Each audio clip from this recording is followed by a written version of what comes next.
ವಿಡಿಯೋದಲ್ಲಿ ನಾವು 0ರಿಂದ 6 ತಿಂಗಳ ಮಕ್ಕಳ ಮೊಬೈಲ್ ಪರಿಶೀಲನೆ ಯಾವ ರೀತಿ ಮಾಡಬೇಕು. ಆಲ್ರೆಡಿ ಹೊಸದಾಗಿ 0ರಿಂದ 6 ತಿಂಗಳ ಮಕ್ಕಳನ್ನು ಈ ಫಲಾನುಭವಿ ವಿಭಾಗದಲ್ಲಿ ದಾಖಲು ಮಾಡಿರ್ತೀರ. ಅದನ್ನು ಮೊಬೈಲ್ ಪರಿಶೀಲನೆ ಪೆಂಡಿಂಗ್ ಇಟ್ಕೊಂಡಿರ್ತಾರೆ. ಅದರ ಮೊಬೈಲ್ ಪರಿಶೀಲನೆ ಪೆಂಡಿಂಗ್ ಇರೋದರಿಂದ ನಮ್ಮ ಪ್ರಾಜೆಕ್ಟ್ನಲ್ಲಿ ಅತಿ ಹೆಚ್ಚು ಪೆಂಡಿಂಗ್ ತೋರಿಸ್ತಾ ಇದೆ. ಅದರಿಂದ ನಿಮ್ಮ ಪೋಷನ್ ಟ್ರ್ಯಾಕರ್ನಲ್ಲಿ ಮೊಬೈಲ್ ಪರಿಶೀಲನೆ ಯಾವ ರೀತಿ ಮಾಡಬೇಕು, ಅವು ಮೊಬೈಲ್ ಪರಿಶೀಲನೆ ಮಾಡ್ತಕ್ಕಂಥ ಫಲಾನುಭವಿಗಳು ಎಲ್ಲಿರ್ತವೆ ಎಂಬುದನ್ನು ತಿಳಿದುಕೊಳ್ಬೇಕಾಗುತ್ತೆ. ಮೊಬೈಲಿಗೆ ಇಲ್ಲಿದೆ ನೋಡಿ, ಪೋಷನ್ ಟ್ರ್ಯಾಕರ್ ಹೋಮ್ ಸ್ಕ್ರೀನ್ನಲ್ಲಿ ಈ ಜಾಗದಲ್ಲಿ ಇದೆ ನೋಡಿ, ಮೊಬೈಲ್ ಪರಿಶೀಲಿಸಿ ಅಂತಿದೆ ನೋಡಿ. ಇದ್ರ ಮೇಲೆ ಪ್ರೆಸ್ ಮಾಡಿಕೊಳ್ಬೇಕು. ಈ ರೀತಿ ಪ್ರೆಸ್ ಮಾಡಿಕೊಂಡಾಗ ಮೊಬೈಲ್ ಪರಿಶೀಲನೆ ಮಾಡ್ತಕ್ಕಂಥ ಫಲಾನುಭವಿಗಳು ಈ ಲಿಸ್ಟ್ ಬರುತ್ತೆ. ಇಲ್ಲಿ ಈ ಜಾಗದಲ್ಲಿ ಅಲ್ಲಿ ಫಲಾನುಭವಿ ಹೆಸರು, ಮೊಬೈಲ್ ನಂಬರ್ ಬರುತ್ತೆ. ಅಲ್ಲಿ ನಾವೇನು ಮಾಡಬೇಕು, ಮೊಬೈಲ್ ಪರಿಶೀಲನೆ ಮಾಡಬೇಕು. ಒಂದು ವೇಳೆ ಈ ಮೊಬೈಲ್ ನಂಬರ್ ಚೇಂಜ್ ಇರುತ್ತೆ, ಬೇರೆ ಚೇಂಜ್ ಯಾವ ರೀತಿ ಚೇಂಜ್ ಮಾಡೋದನ್ನು ನೆಕ್ಸ್ಟ್ನಲ್ಲಿ ಹೇಳ್ತೇನೆ. ಇವಾಗ ಮೊಬೈಲ್ ನಂಬರ್ ಪರಿಶೀಲನೆ ಯಾವ ರೀತಿ ಮಾಡಬೇಕಂದ್ರೆ, ಇದು ಫಲಾನುಭವಿ ಹೆಸರು, ಇಲ್ಲಿ ವೆರಿಫೈ ನೌ ಅಂತಿದೆ ನೋಡಿ, ಇದ್ರ ಮೇಲೆ ಪ್ರೆಸ್ ಮಾಡಿಕೊಳ್ಬೇಕು. ಈ ರೀತಿ ಪ್ರೆಸ್ ಮಾಡಿಕೊಂಡಾಗ ಮೊಬೈಲ್ ಸಂಖ್ಯೆ ಬರುತ್ತೆ. ಈ ಮೊಬೈಲ್ ಸಂಖ್ಯೆಗೆ OTP ಯನ್ನು ಕಳಿಸಲಾಗುತ್ತದೆ. ಅಂದರೆ 4 ಸಂಖ್ಯೆಯ OTP ಫಲಾನುಭವಿಯ ಮೊಬೈಲ್ ನಂಬರ್ಗೆ ಹೋಗುತ್ತೆ. ಅಂದರೆ ಯಾವ ಫಲಾನುಭವಿ ಮೊಬೈಲ್ ನಂಬರ್ ದಾಖಲು ಮಾಡಿರ್ತೀರೋ ಆ ಮೊಬೈಲ್ ನಂಬರ್ಗೆ OTP ಹೋಗುತ್ತೆ. ಇಲ್ಲಿ ನೋಡಿ OTP ವಿನಂತಿಸಿ ಅಂತಿದೆ ನೋಡಿ, ಇದ್ರ ಮೇಲೆ ಪ್ರೆಸ್ ಮಾಡಿಕೊಳ್ಬೇಕು.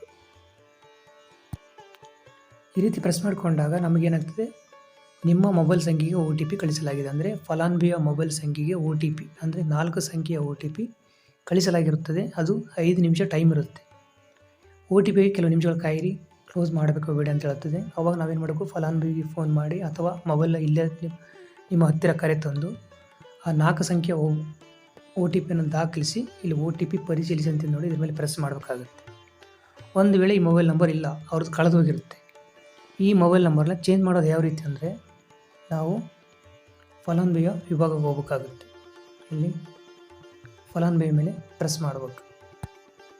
ಪ್ರೆಸ್ ಮಾಡಿ ನಮ್ಮ 0ರಿಂದ 6 ತಿಂಗಳ ಮಕ್ಕಳಲ್ವ, ಇದ್ರ ಮೇಲೆ ಪ್ರೆಸ್ ಮಾಡಬೇಕು. ಇಲ್ಲಿ ಪ್ರೆಸ್ ಮಾಡಿ ಇಲ್ಲೊಂದು ಬಾಬು ಅಂತೇಳಿ ಮಗುವಿದೆ ನೋಡಿ, ಇದ್ರ ಮೇಲೆ ಪ್ರೆಸ್ ಮಾಡಬೇಕು. ಇದ್ರ ಮೇಲೆ ಪ್ರೆಸ್ ಮಾಡಬೇಕು. ಈ ರೀತಿ ಪ್ರೆಸ್ ಮಾಡಿದಾಗ ಇಲ್ಲಿದೆ ನೋಡಿ, ಇಲ್ಲಿ ಮೊಬೈಲ್ ನಂಬರ್ ಇನ್ನೂ ಪರಿಶೀಲನೆ ಮಾಡಿಲ್ಲ ಅಂದರೆ ಇಲ್ಲಿ ಪರಿಶೀಲಿಸಿ ಅಂತೇಳಿ ಬರುತ್ತೆ. ಅಂದರೆ ಮೊಬೈಲ್ ನಂಬರ್ ಇನ್ನೂ ವೆರಿಫೈ ಮಾಡಿಲ್ಲ ಅಂದರೆ ಪರಿಶೀಲನೆ ಮಾಡಬೇಕು, ಇಲ್ಲಾಂದರೆ ಇಲ್ಲ. ಒಂದು ವೇಳೆ ಈ ಮೊಬೈಲ್ ನಂಬರ್ ಇಲ್ಲ, ಕಳೆದೋಗಿದೆ, ಈ ಮೊಬೈಲ್ ನಂಬರ್ ಚೇಂಜ್ ಮಾಡ್ಬೇಕಂದ್ರೆ ಏನು ಮಾಡಬೇಕು, ಈ ಜಾಗದಲ್ಲಿ ಒಂದು ಪೆನ್ನಿನ ಚಿಹ್ನೆ ಇದೆ ನೋಡಿ, ಈ ಜಾಗದಲ್ಲಿ ಈ ಥರ ಚಿಹ್ನೆ ಅದರ ಮೇಲೆ ಪ್ರೆಸ್ ಮಾಡಿಕೊಳ್ಬೇಕು. ಈ ರೀತಿ ಪ್ರೆಸ್ ಮಾಡಿಕೊಂಡಾಗ ಮೊಬೈಲ್ ಸಂಖ್ಯೆ ಎಂಟ್ರಿ ಮಾಡಬೇಕು. ಈಗ ಅದು ಕಳೆದು ಹೋಗಿದೆ ನಮ್ಮ ಮೊಬೈಲ್ ನಂಬರ್, ಇನ್ನೊಂದು ಹೊಸ ನಂಬರ್ ಎಂಟ್ರಿ ಮಾಡಬೇಕಾದ್ರೆ ಇಲ್ಲಿ ಮೊಬೈಲ್ ನಂಬರ್ ಎಂಟ್ರಿ ಮಾಡಿದ ತಕ್ಷಣ ಅದು ಏನು ಮಾಡ್ತದೆ, OTP ಹೋಗುತ್ತೆ. ಆ OTP ದಾಖಲಿಸಿದ ಮೇಲೆ ಈ ಮೊಬೈಲ್ ನಂಬರ್ ಹೋಗಿ ಹೊಸ ಮೊಬೈಲ್ ನಂಬರ್ ಸೆಲೆಕ್ಟ್ ಆಗುತ್ತೆ. ನಂತರ ನಾವು ಮೊಬೈಲ್ ಪರಿಶೀಲನೆ ಮಾಡ್ಬೋದು. ಈ ರೀತಿಯಾಗಿ ಇಲ್ಲಿ ಪರಿಶೀಲಿಸಿ ಅಂತ ನೋಡಿ, ಇಲ್ಲಿ ಪರಿಶೀಲನೆ ಅಂತ ಪ್ರೆಸ್ ಮಾಡಿದಾಗ ಮೊಬೈಲ್ ನಂಬರ್ ಪರಿಶೀಲನೆ ಕೂಡ ಅಲ್ಲಿ ಕೂಡ ಮಾಡ್ಬೋದು, ಇಲ್ಲಿ ಕೂಡ ಮೊಬೈಲ್ ಪರಿಶೀಲನೆ ಮಾಡ್ಬೋದು.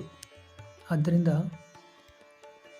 ಈ ವಿಡಿಯೋದಲ್ಲಿ ನಾವು ಫಲಾನುಭವಿಯ ಮೊಬೈಲ್ ಪರಿಶೀಲನೆ ಪೆಂಡಿಂಗ್ ಇದ್ದು ಅಂದರೆ ಮೊಬೈಲ್ ಪರಿಶೀಲನೆ ಯಾವ ರೀತಿ ಮಾಡಬೇಕೆಂಬುದನ್ನು ಈ ವಿಡಿಯೋದಲ್ಲಿ ತಿಳಿಸಲಾಗಿದೆ. ಮುಂದಿನ ವಿಡಿಯೋದಲ್ಲಿ ಮತ್ತೊಂದು ವಿಡಿಯೋದಿಂದ ಭೇಟಿಯಾಗೋಣ.